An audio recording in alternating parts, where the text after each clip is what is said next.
você está vivendo também um bombardeio de conhecimento. É sempre um dizendo, você tem que aprender isso, você tem que aprender aquilo, você tem que dominar tudo, e você tem que aprender, aprender, aprender, e a informação aqui, informação ali, e você está esgotado de tanto assunto, já de tanta coisa, e você não sabe, às vezes, nem direcionar exatamente para que foco você vai se dedicar. Pois é sobre esse assunto que a gente vai falar hoje. Se você está se sentindo cansado, esse assunto realmente vai falar para você. Olha só, você acredita que até sobre isso a Bíblia ela fala pra gente? No livro, né, mais maravilhoso assim dentro da Bíblia, que fala exatamente sobre as coisas da vida, sobre essas reflexões, sobre essas coisas que faz a gente pensar e repensar, né? Sobre como a gente está levando a nossa vida, sobre como as coisas estão acontecendo. Eu estou falando do livro de Eclesiastes. Sempre falo sobre ele aqui no canal porque ele é um dos meus livros preferidos, se não o mais preferido, porque eu tenho um xodó muito grande pelo livro de Eclesiastes. É um livro fantástico porque você tem muitos aprendizados nele, né? O escritor que foi Salomão, né, o filho do rei Davi, ele escreveu esse livro, né, dentro de sua, né, maior sabedoria, né, que foi o homem mais sábio da Bíblia, né, o homem a quem Deus deu tanta sabedoria ao lidar no seu reinado, né, e nos ensina grandes experiências.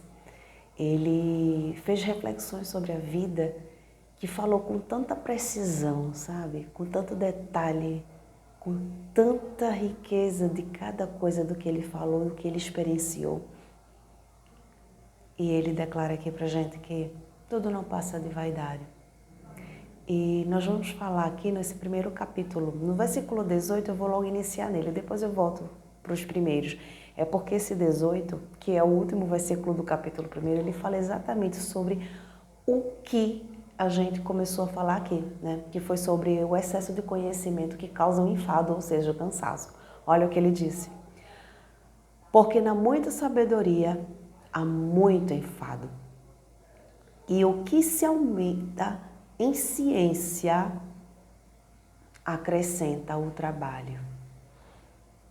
Quanto mais a gente aprende, mais a gente vai descobrindo que a gente ainda não sabe nada. Já tive essa sensação. Porque quanto mais a gente aprende, é como se a gente estivesse abrindo o leque, né? Quando a gente faz, pronto, eu vou aprender sobre determinado assunto. É como se a gente estivesse abrindo aquele leque. E aí é que vem mais coisas, né? Não estou dizendo que isso é errado, tá? Mas eu estou falando aqui porque, assim, a gente leva isso tão assim a sério e a gente se fadiga tanto que isso se torna um fardo e um enfado tão grande que chega um momento que às vezes a gente cansa e a gente não quer mais nem continuar, às vezes, a fazer a nossa missão a qual a gente se propôs ou a qual Deus nos colocou para fazer. Por quê? Porque a gente vê que existe uma sobrecarga tão grande que a gente se sente capaz. A gente começa a sentir assim, ó, bem pequenininho. A gente começa a sentir assim, não dou conta. E a gente abandona. Se você já sentiu assim, comenta aí. Porque muitas vezes, ou na maioria das vezes, é assim que a gente se sente. Por quê? Porque a gente, nós somos assim, nós temos as nossas limitações, né? Então, é normal. A gente, diante de tanta coisa, a gente sentir aquele bombardeio. Mas aí o que é que a gente precisa atentar? É que a gente precisa fazer uma coisa de cada vez. Quando você foca numa coisa, a tendência daquilo ali é crescer. Por quê? Porque você está dando atenção. É como uma semente que você planta. Se você põe a água ali todo dia regando, ela vai florescer, né? Mas se você não pôr água, ela vai morrer. E ela vai ficar lá, né? Esquecida. Então, o que Salomão ele fala nesse capítulo 1, né, de Eclesiastes, é que ele fala que tudo isso é vaidade. Aí é bom a gente se lembrar que não se sinta incapaz, mas também lembre que tudo que você estiver fazendo aqui, você precisa lembrar que não passa de vaidade. Porque vai lembrar que tudo aqui né? Todas as nossas coisas que a gente faz aqui, não há nada que se torne a ser novo, ou que não se repita, ou que não se faça necessário fazer novamente, sabe? Vamos ler, né? Para a gente aprofundar melhor, né? Para não ficar nas minhas palavras. Vamos lá, Eclesiastes capítulo 1, no verso 1, ele diz assim, ó. Palavras do pregador, filho de Davi, rei em Jerusalém. Vaidade de vaidade, diz o pregador, vaidade de vaidade, tudo é vaidade. Ele deixa ser bem poético, né? Que vantagem tem o homem de todo o seu trabalho que faz debaixo do sol? Uma geração vem e a outra geração vai, mas a terra para sempre permanece. Uma geração vai, outra geração vem, mas a terra para sempre permanece. Olha só. A gente não é absoluto. As pessoas vivem como se fossem viver para sempre. Já notou? Acumulam riquezas e depois ficam assim, ó, deserdando filhos, né? E engraçado é que ultimamente eu tenho visto umas coisas assim, sabe, desse tipo. O povo se afadiga e depois faz questão de dizer que não vai deixar para os próprios herdeiros. E por que em vida eles não ensinaram? Sabe, eu penso assim, sabe? Por que em vida, aqueles que veem filhos assim, sabe, ingratos, injustos, por que não tem aquela conversa franca, dizer, olha, eu sei que um dia eu vou embora e eu sei que você vai vir atrás do que é meu. Sendo bem sim, bem sincera. E por que a pessoa não chega assim, olha, mas para que você herde, você precisa entender coisas ao qual até hoje, nos dias da minha vida, eu aprendi, sabe? Eu tenho um filme até, inclusive, que se eu não me engano, é O Presente, o nome desse filme. É um filme que eu já vi há muito tempo atrás. E um senhor era muito rico e ele queria deixar, né, para o neto, acho que era neto, se não me engano, e ele fez assim, como se fosse assim, uma jornada assim, para que ele pudesse assim merecer a fortuna dele quando ele morresse. E no final das contas, assim, né, foi bacana, porque ele compreendeu, né, o sentido das coisas e ele realmente fez por merecer aquele valor ali, aquele dinheiro ali, para usar de forma agradável. Mas olha só o que Salomão fala sobre isso. Nasce o sol, no versículo 5. Nasce o sol e o sol se põe e apressa-se em voltar ao lugar de onde ele nasceu. O vento vai para o sul e faz o seu giro para o norte, continuamente vai girando o vento e volta fazendo os seus circuitos. Entende? Tudo se repete. Não há nada que novo. Aí ele diz assim no 7, todos os ribeiros vão para o mar e contudo o mar não se enche. Ao lugar de onde os ribeiros vieram, para ali voltam eles para correr de novo. Todas as coisas são trabalhosas, mais do que o homem o pode exprimir. Os olhos não se fartam de ver, nem os ouvidos se enchem de ouvir. Verso 9. O que foi, isto é o que há de ser, e o que se fez, isso se fará. De modo que nada de novo há debaixo do sol. Há alguma coisa de que se possa dizer, vê, isto é novo. Já foi nos séculos passados, que foram antes de nós. Já não há lembrança das coisas que se precederam e das coisas que hão de ser também.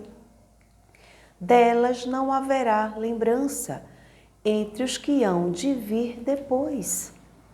Olha só, mais explicativo que isso, impossível. Olha o verso 12. Eu, o pregador, fui rei sobre Israel em Jerusalém e apliquei o meu coração a enquadrinhar e a informar-me com sabedoria de tudo quanto sucede debaixo do céu. Esta enfadonha ocupação deu Deus aos filhos dos homens para nela os exercitar. Olha só. Atentai para todas as obras que se fazem debaixo do sol, e vi que tudo era vaidade e aflição de espírito. Olha só. Ele entendeu que tudo que a gente aqui, corre, faz, arranca os cabelos às vezes, fica doente, perde a vitalidade, perde a paz de espírito, perde a comunhão com as outras pessoas, tudo não passa de vaidade. E aflição de espírito. Sabe por quê? Porque as pessoas, elas ficam doentes espiritualmente. Porque quando elas correm para fazer aquilo que elas desejam fazer e as coisas não acontecem, como é que elas ficam? Aflitas. O que tem de gente tomando remédio controlado por não aceitar a realidade da vida, a realidade da família, dos filhos, de alguém que decidiu ir embora, são muitas. De pessoas que entraram nas suas vidas por suas escolhas, que fizeram mal, mas que não conseguiram se desvincular, deixar ir embora e dizer, não, olha, Deus faz nova todas as coisas. Eu posso recomeçar, eu posso dar um novo rumo, mas não, se prendem ao passado. Às vezes Deus já mudou o cativeiro e a pessoa continua ali ainda. Não, o cativeiro, eu vivi, ele foi, ele aconteceu. Ele é fato e não quer deixar ele embora. Olha só, ele diz, e ele ainda repete isso mais na frente. Vamos lá, continuar. Verso 14. Ele diz assim: atentai para todas as obras que se fazem debaixo do sol, e vi que tudo era vaidade e aflição de espírito. Aquilo que é torto não se pode endireitar. Aquilo que falta não se pode calcular. Falei eu com o meu coração, dizendo: eis que eu me engrandeci e aumentei em sabedoria a todos os que houve antes de mim em Jerusalém, e o meu coração contemplou abundantemente a sabedoria e a ciência. E apliquei no meu coração a entender a sabedoria e a ciência, os desvários e as loucuras, e vim a saber que também isto era a aflição de espírito. Olha só. E aí ele finaliza, no 18. Porque na muita sabedoria há muito enfado, e o que se aumenta em ciência acrescenta o trabalho. Forte, né? Olha como Salomão, ele é explícito no que ele diz, que nós nos fadigamos tudo por vaidade. E no final das contas, a aflição de espírito, que muitas vezes a gente nem consegue depois sanar, não consegue curar. E às vezes, por conta disso, da gente não entender isso aqui, a gente vive uma fadiga para o resto de nossas vidas, paralisando os nossos sonhos, a nossa missão, o nosso chamado, deixando de viver. Aí eu lhe pergunto, vale a pena? Ou vale a pena você acreditar naquele que foi, que é e que para sempre há de ser e que sempre fará nova todas as coisas, mas dentro de você tem algo muito maior do que você pode imaginar, que é te dar a salvação e te dar de cura, te dar libertação de toda essa fadiga que você está vivendo aqui. Então não permita, tá? Não permita que essa fadiga, ela tome conta de você. Decida dizer, olha, Deus, eu não quero mais viver fadigado. Renova as minhas forças, Senhor, porque eu quero que Tu renove as minhas forças esta manhã. E Ele renovará as tuas forças. E ó, continua com o teu projeto, continua com o teu plano, que Deus vai te abençoar.